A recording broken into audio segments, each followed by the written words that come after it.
Palavra da Verdade, com Hernandes Dias Lopes. Meus irmãos, nós vamos abrir a Palavra de Deus no Evangelho de Jesus Cristo, conforme o registro de João, capítulo 15. João, capítulo 15, versos de 1 a 11.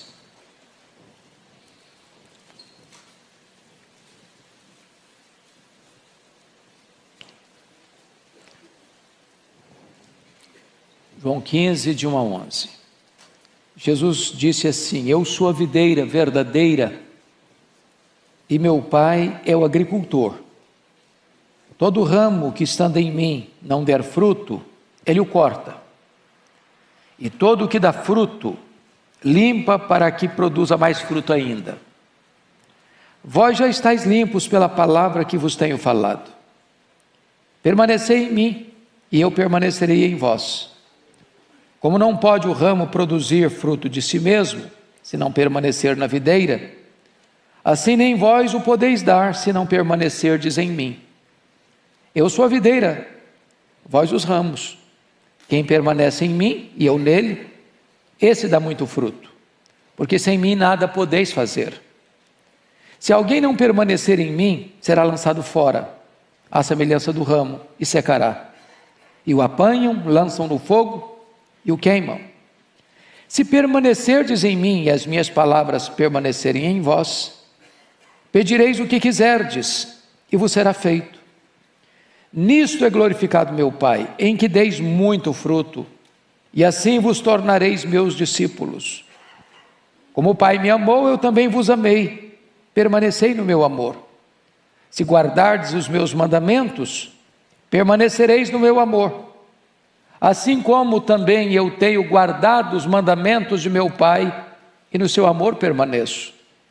Tenho-vos dito estas coisas, para que o meu gozo esteja em vós, e o vosso gozo seja completo. Amém. Meus amados irmãos, o profeta Isaías, no capítulo 5 do seu livro, diz que Israel foi a vinha que Deus plantou, limpou, cuidou, colocou muros de proteção, regou e fez tudo quanto um viticultor poderia e precisaria fazer para que ela produzisse, em abundância e com qualidade. A despeito de todo o esforço e empenho e dedicação e zelo dedicado àquela vinha, chamada Israel, ela, em vez de produzir frutos doces, produziu uvas bravas, frutos sem qualquer valor, sem qualquer utilidade. Agora o Senhor Jesus Cristo afirma para nós: eu sou a videira verdadeira e o meu Pai é o agricultor.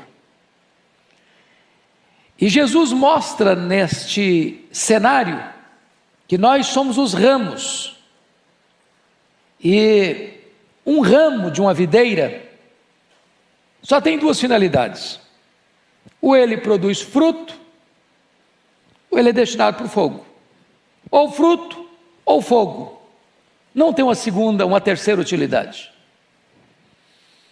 Mas o Senhor Jesus, no texto lido, mostrando que Deus espera de nós frutos, vai descrever aqui 4 cenas. Eu peço que você, com a Bíblia aberta comigo, confira. A primeira cena está no verso 2: todo ramo que estando em mim não der fruto. Então há uma ideia aqui de um ramo que não está produzindo fruto nenhum, não dá fruto. Depois, no verso 2, está escrito ainda: todo que dá fruto, limpa. Então, o que não dá fruto, corta. O que dá fruto, limpa. Então, tem ramo que dá fruto. Dá fruto. Terceira cena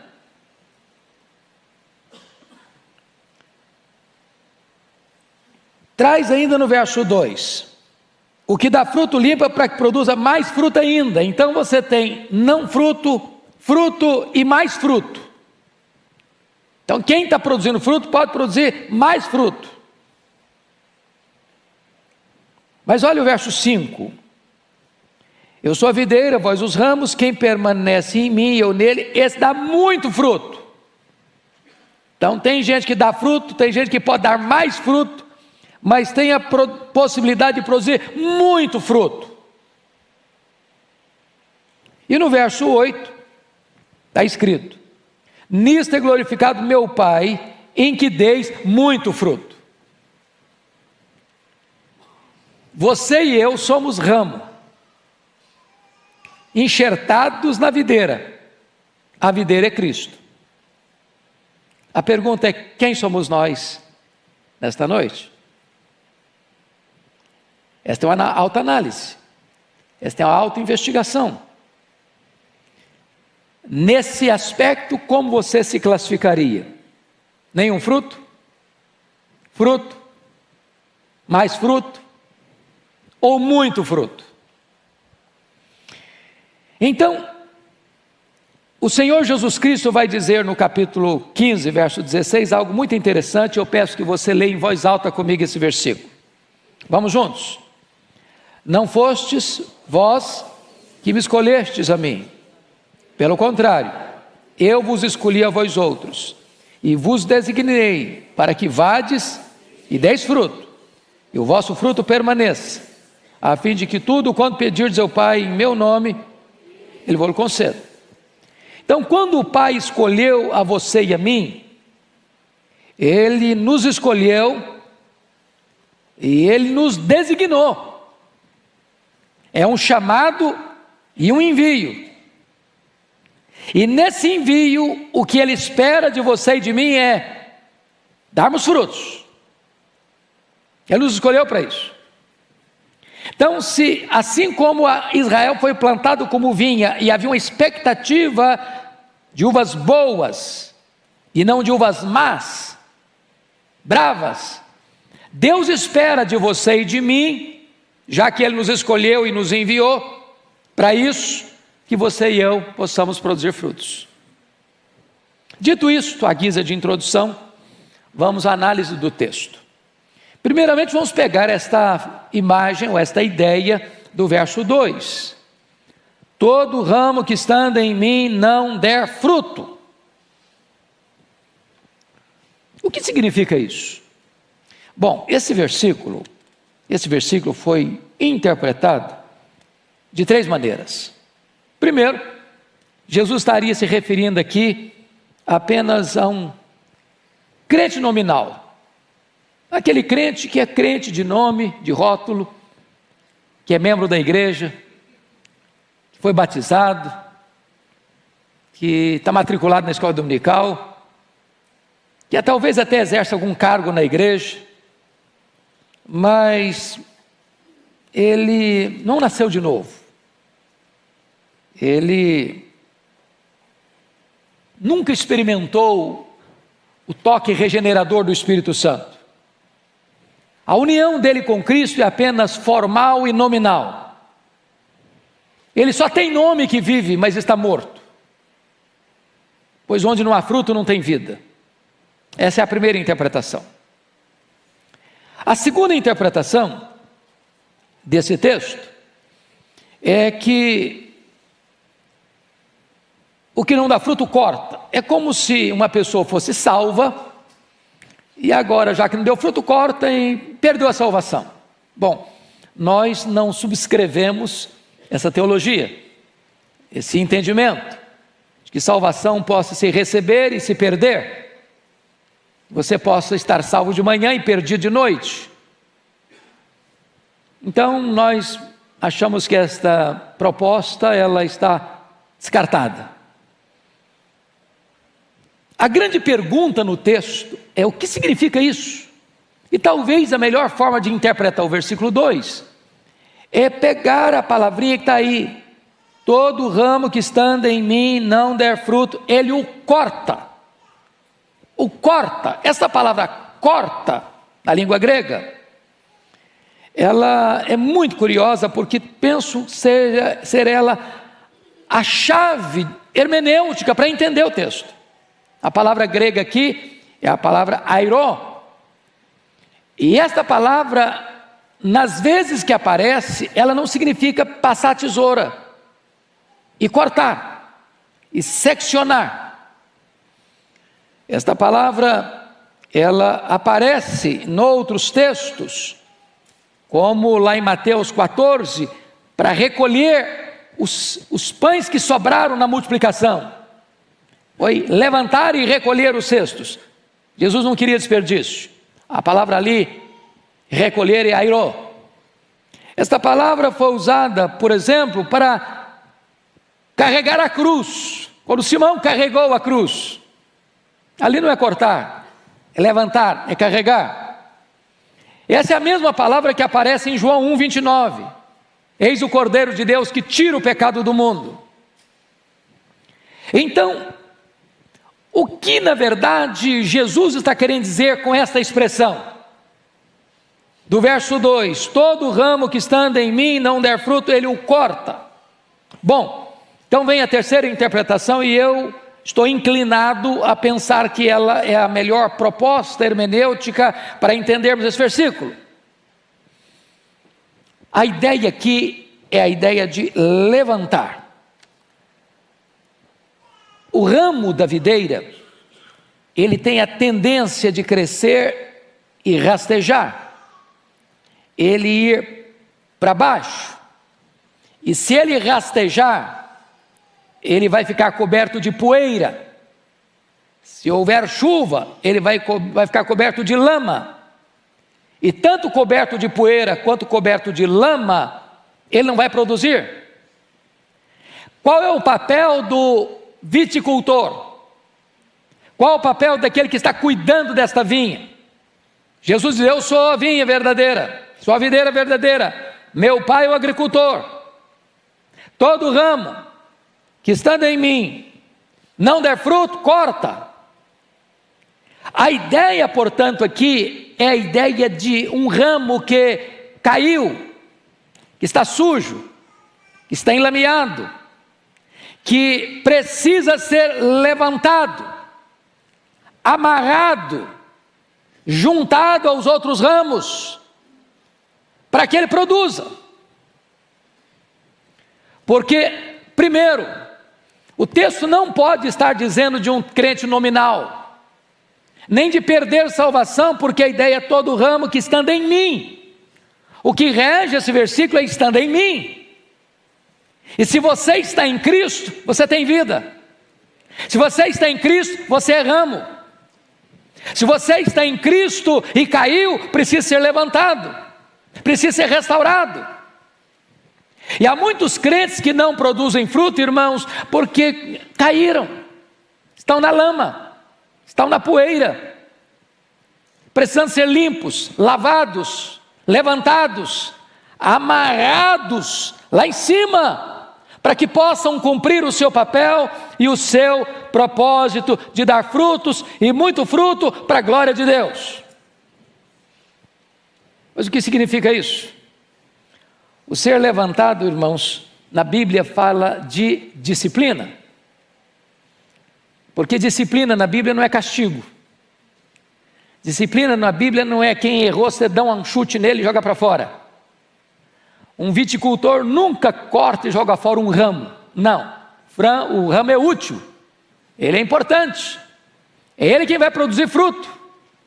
A vinha foi plantada com esse propósito, produzir fruto. Então o que ele faz? O que Deus faz com um crente salvo pela graça, que caiu e não está produzindo fruto, porque está sujo, está cheio de lama, precisa para recuperar? Deus levanta, e levanta através de quê? Da disciplina.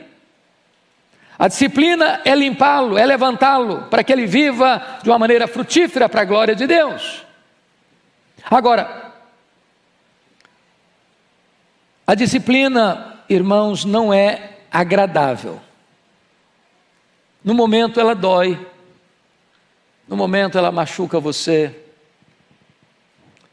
mas a melhor maneira de entender disciplina é saber o que é ser pai e mãe. Eu pergunto a vocês: que pai e mãe disciplinam um filho com alegria. Dá umas palmadinhas, embora hoje está bem proibido, mas a gente dá assim mesmo, né? Quando precisar. Agora não dá mais porque meus filhos já cresceram, mas quem pai tem na idade certa aí, faz mal nenhum. Mas ninguém faz isso com alegria. Estou falando de espancar, estou falando de machucar, estou falando de disciplinar. E Deus diz assim: se você não é disciplinado, você não é filho, você é bastardo. Você não passa na rua e vê um menino rebelde, para o carro e dá uma disciplinada nele, não. Faz isso não, que é loucura. Ele é seu filho. Mas você está em casa, sentado à mesa. Aí o menino pega o copo de suco e bate na mesa: não quero esse suco. Ah, que bonitinho, ele é independente, ele tem opinião própria. É assim que pai e mãe reagem? Que menino inteligente, olha aí, ó, sabe fazer suas escolhas. Já é firme desde criança. Ou você dobra esse cipó, ou você vai ser dobrado por ele. Se não aprendeu em casa, vai aprender com a chibata da polícia. Então, quando um pai e uma mãe disciplina, não é porque não gosta, é porque ama. É para que ele seja uma pessoa de bem, para que ele seja uma pessoa que tenha respeito, que tenha princípios, que tenha valores, que aprenda o certo, que evite o errado. Então, quando Deus nos disciplina, é para o nosso bem, é fruto de justiça.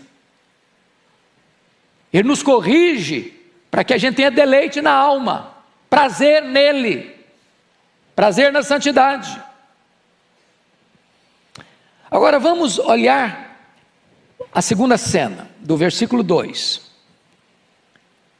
Então vamos entender que a palavra cortar aí não é passar a tesoura e jogar fora, porque esse ramo está ligado à videira, estando em mim. Está claro? Agora a segunda parte: e todo o que dá fruto, limpa para que produza mais fruto ainda. Ou seja, você produz fruto, mas você pode produzir mais. Ô gente, todo agricultor, ele procura sempre meios e formas de maior produção. Eu vou visitar a minha família lá na roça, no interior do Espírito Santo, e eu fico muito feliz, porque eu tenho 2 sobrinhos hoje, muito inteligentes, muito articulados, muito estudiosos na área da agricultura, e vejo que as lavouras de café que eles têm, são as que mais produzem na região. Mas eles procuram a melhor semente, eles procuram a melhor tecnologia, eles procuram as melhores formas de adubar, de irrigar, e etc. e tal, e eles vigiam a lavoura, e olham a lavoura, e cuidam da lavoura, e eles procuram estudar sobre isso, para que aquela árvore que foi plantada com a finalidade de produzir café, produza mais café. Então, o que significa isso? Limpa para que produza mais fruta ainda. Bom, a ideia de limpar, irmãos, é a ideia da poda. Eu achei muito curioso, porque eu fui para a lavoura agora, foi um período de chuvas, as lavouras estão lindas, maravilhosas, mas se você chega lá, a árvore fica luxuriante demais, folhuda demais, com ramos demais. Aí ele vai lá e arranca aquela parte mais viçosa. Falei: como? Não pode, deve. Se não vira vareta pura, não tem espaço para a luz entrar, não tem espaço para o café crescer, não tem espaço para se produzir. Aí fica uma árvore belíssima, cheia de folha, cheia de galhos, mas não tem frutos. Então sabe o que Deus faz com a sua vida, com a minha vida? Que às vezes a gente começa a ficar muito bonitão, sabe? Você fica assim, importante demais. De repente você fica cheio de folhas demais, de galhos demais. E aí as pessoas admiram a sua beleza, admiram a sua pujança, admiram a sua inteligência, admiram a sua sabedoria. E Deus vai lá com a tesoura, e tesoura aqui, tesoura ali, tesoura acolá, e vai podando, e vai podando. Eu falei: Deus, está doendo. Vou podar, meu filho, eu sei o que eu estou fazendo, eu estou querendo frutos, mais frutos na sua vida. Então entenda isso. Deus está com a tesoura na mão. Chora não, esperneia não. Deus está querendo mais frutos na sua vida. Veja bem, Deus nos disciplina quando nós estamos fazendo alguma coisa errada. Nós fomos para o chão, para a lama, para a poeira, Ele nos levanta. Mas Deus nos poda não porque estamos fazendo a coisa errada, porque estamos fazendo a coisa certa. Mas Ele quer que a gente seja mais produtivo no seu reino, tirando qualquer coisa que tire de nós a seiva para produzir mais, coisas que vão nos distrair, coisas que vão nos atrair, mas vão tirar o nosso foco, que é produzir fruto. Então Deus passa a tesoura e nos poda. E aí você vai perceber, irmãos, que essa poda seria, diríamos hoje, as provações da nossa vida que vêm, e na hora você não entende. E eu estava lendo esta semana, pastor Arival, acerca do Davi, e talvez uma coisa boa, essa semana passada eu fiz isso, eu peguei a história do Davi, e dei uma lida nela, assim, numa sentada só. E é um conselho que eu dou para os meus irmãos. Às vezes você está lendo a Bíblia, lê um versículo hoje, aí semana que vem você vai ler outro versículo, não tem nada a ver com aquele que você leu primeiro. Aí você nunca conecta os fatos, você nunca junta os elos, as correntes. Dá uma lida numa sentada só na história do Davi. Você encontra o Jessé na casa o Samuel na casa do Jessé para ungir um filho rei. Aí entorna o azeite na cabeça dele, e ele podia pensar, bom, agora estou com a faca e o queijo na mão. Pronto, agora sou rei. Olha, mas ele matriculou-se, foi numa escola de deserto, de luta, de dor, de sofrimento, de perseguição. Falei, mas Deus, não estou entendendo, o cara é ungido rei e começa a sofrer? Por que então ungiu o rei? Mas se Davi não tivesse as lutas que teve, as provas que teve, as dores que teve, as perseguições que teve, os enfrentamentos que teve, ele não seria o Davi. Você e eu não teríamos os salmos que nos encantam até hoje. Ele não teria sido a bênção que ele é para o mundo ainda hoje. Então, Deus passa a tesoura na gente. Não é porque Deus odeia a gente, não é porque Deus não gosta da gente, é porque Deus diz, meu filho, eu quero que você produza muito fruto, e eu quero que você inspire as novas gerações a produzirem fruto. Leia a história de Paulo. Paulo não seria Paulo se não tivesse passado o que passou. Leia a história dos homens de Deus, como Moisés, como Elias, e eles não teriam sido os homens de Deus que foram, se eles não tivessem recebido a tesoura de Deus. Não é porque estava andando em pecado, Paulo não estava passando as lutas porque estava andando em pecado, Elias não estava passando as lutas que passou porque estava andando em pecado, Moisés não estava passando as lutas que passou, 40 anos no deserto, aliás 40 anos, 40 depois, porque estava vivendo em pecado. Mas você só admira Moisés, você só admira Elias, você só admira Paulo, você só admira Davi, porque Deus tratou com eles, para que eles produzissem muito fruto para a glória de Deus. É isso que Deus está fazendo com você e fazendo comigo. Mas agora vamos ao que está escrito, por gentileza, ainda no verso 2, para que produza mais fruto ainda, e é o versículo 5 desse texto.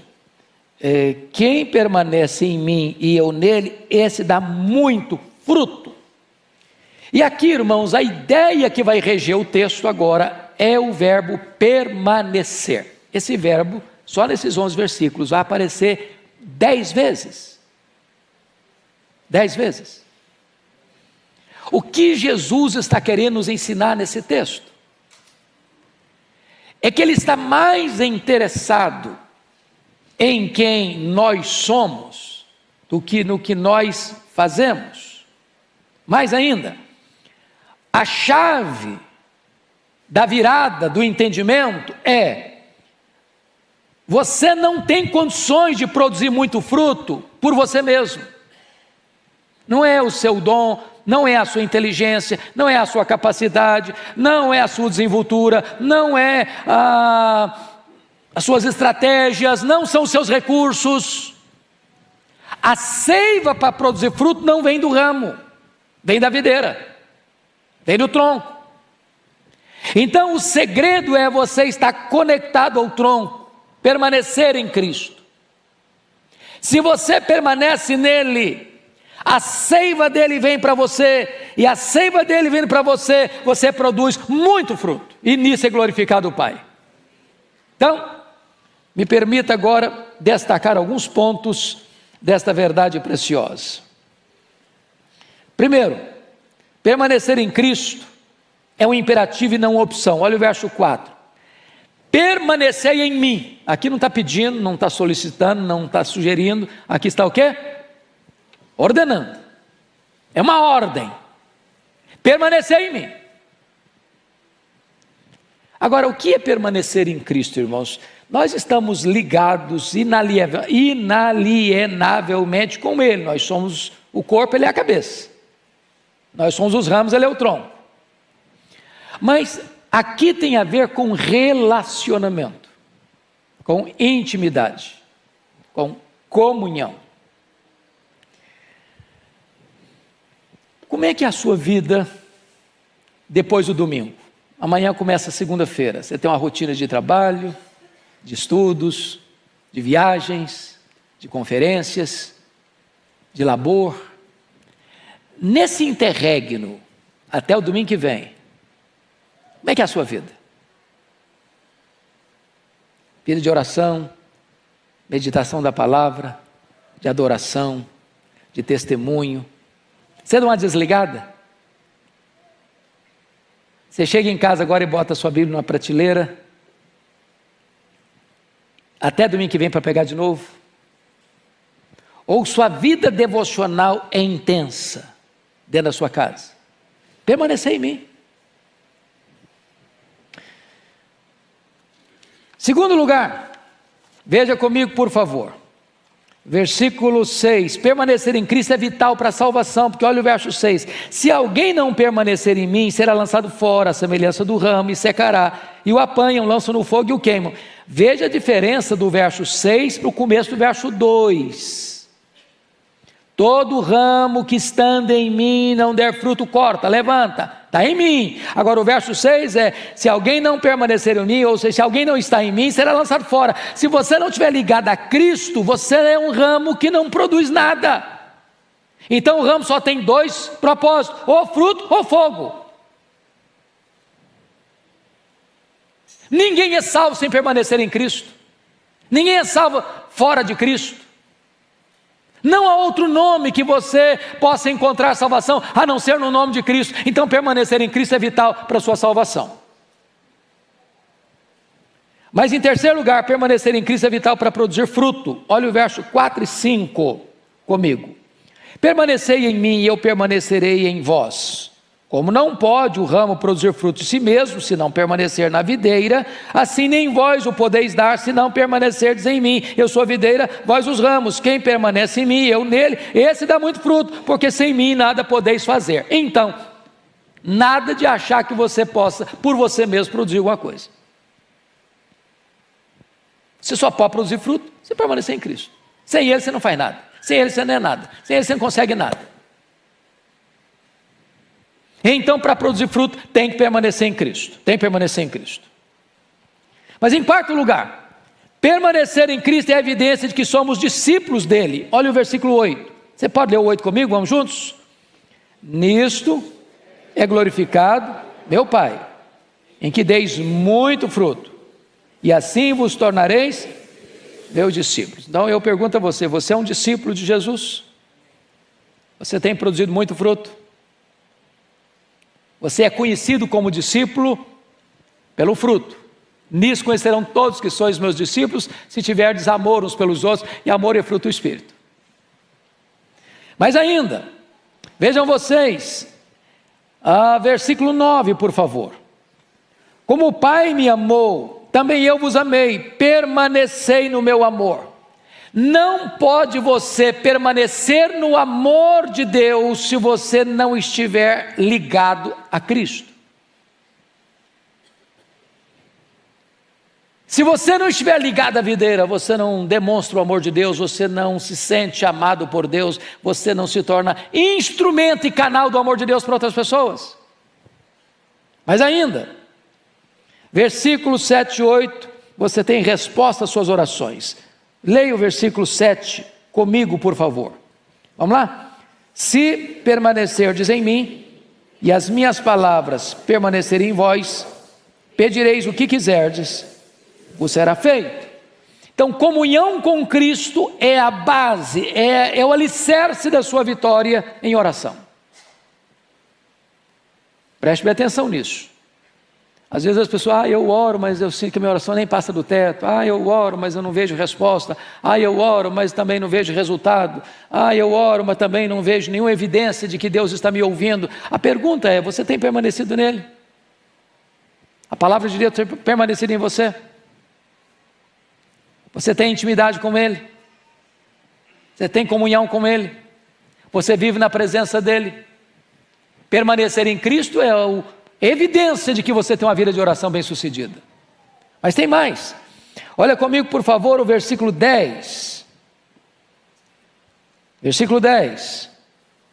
Se guardardes os meus mandamentos, permanecereis no meu amor, assim como também eu tenho guardado os mandamentos de meu Pai, e no seu amor eu permaneço. Permanecer em Cristo é impossível sem obediência a Ele.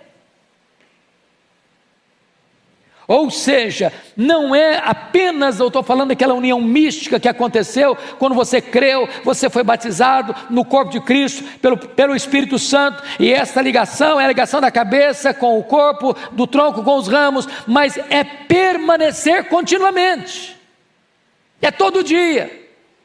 É a intimidade. É exatamente isso que está escrito aqui, no versículo 10. Se guardardes os meus mandamentos, permanecereis no meu amor. É relacionamento. Relacionamento. Mas me permita concluir. Permanecer em Cristo, amados irmãos, é o caminho da própria alegria, porque é isso que está no versículo 11. Você pode ler o 11 comigo? Vamos juntos? Tenho-vos dito estas coisas, para que o meu gozo esteja em vós, o vosso gozo seja completo. Então, note você que esta é uma outra marca de um cristão, uma alegria. Você é uma pessoa alegre? Eu não perguntei se você está alegre. Você é uma pessoa alegre? Que estar alegre pode ser circunstancial. Você acabou de ganhar uma promoção, você está alegre. Subir o seu salário, você está alegre. Fez um check-up, está assim, tinindo em tudo. Quesito, tirou nota 10 em todos os exames, está alegre. Seu filho passou no Enem, primeiro lugar, segundo lugar, terceiro, passou, você está alegre. Fez aquele concurso de anos, passou, você está alegre. Arrumou uma namorada, aí está muito alegre. Circunstancial. Agora, não é isso que Jesus está tratando, não. Tenho-vos dito essas coisas para que o meu gozo esteja em vós e o vosso gozo seja completo. Está falando isso para quem? Para os apóstolos. Só para os 12. Está falando para a multidão, não. O que aqueles homens enfrentaram na vida? Foram promovidos? Aplaudidos onde foram? Paulo chegou a dizer, eles se foram considerados escória do mundo, lixo do mundo, escória de todos. Sabe o que aconteceu com eles? Todos eles foram martirizados, todos eles, exceto João, que foi banido para a ilha de Patmos, uma colônia penal. Mas leia a história deles. Eles não estavam tristes, havia alegria. Alegria. Paulo escreve para Timóteo no corredor da morte, lembrando de Timóteo, o pastor expôs sobre isso, lembrando de Timóteo, dizendo, Timóteo, eu me lembro de você, as minhas lágrimas são tão grandes, me lembro da sua fé sem fingimento que habitou na sua avó, na sua mãe. Isso traz alegria para a minha alma, o cara está morrendo, está no corredor da morte, está feliz. É a alegria de Deus em você, é a alegria do Espírito Santo de Deus em você, é a alegria de você permanecer no amor de Deus. Então eu gostaria de concluir com aquela cena de Jesus, já no final do seu ministério, já na última semana da sua vida, onde ele sobe para Jerusalém na festa da Páscoa, e ele ia de Jerusalém para Betânia, aquele trecho ali que dá uns 10 quilômetros, e de repente, à beira do caminho, tem lá uma figueira, bonita, viçosa, luxuriante, e Jesus está com fome, e ele se aproxima da figueira, abre a folhagem, começa a procurar fruto, ele está com fome, quer comer, não encontrou nenhum fruto. Os estudiosos dizem que na figueira, os frutos vêm primeiro, depois vêm as folhas. Se tem folha, tem fruto. E aí Jesus, não encontrando nenhum fruto na figueira, ele amaldiçoou a figueira. Que me consta um único milagre que Jesus Cristo fez para destruir. Amaldiçoou a figueira, ela secou, da raiz até em cima. E o que Jesus quis nos ensinar com isso? O que quis nos ensinar com isso, irmãos, que nós não podemos fazer propaganda do que não temos. Ele não se agrada de folhas, ele quer frutos. Ele não se contenta com a aparência, ele quer a realidade. Ele não quer apenas propaganda de frutos, ele quer frutos na nossa vida. E a pergunta que eu faço a você hoje é: que tipo de ramo você é da videira verdadeira? Aquele ramo que não está dando fruto porque caiu, está precisando ser levantado? Você é aquele ramo que está produzindo fruto, mas pode produzir mais fruto, e a tesoura de Deus está passando na sua vida? Ou é você daquele tipo de ramo que produz muito fruto para a glória de Deus, e nisso todos reconhecem que você é um discípulo de Cristo? Que Deus nos ajude nesta noite a sermos frutíferos no reino de Deus. Que Deus abençoe a sua vida, a sua casa, a sua família, em nome de Jesus. Amém.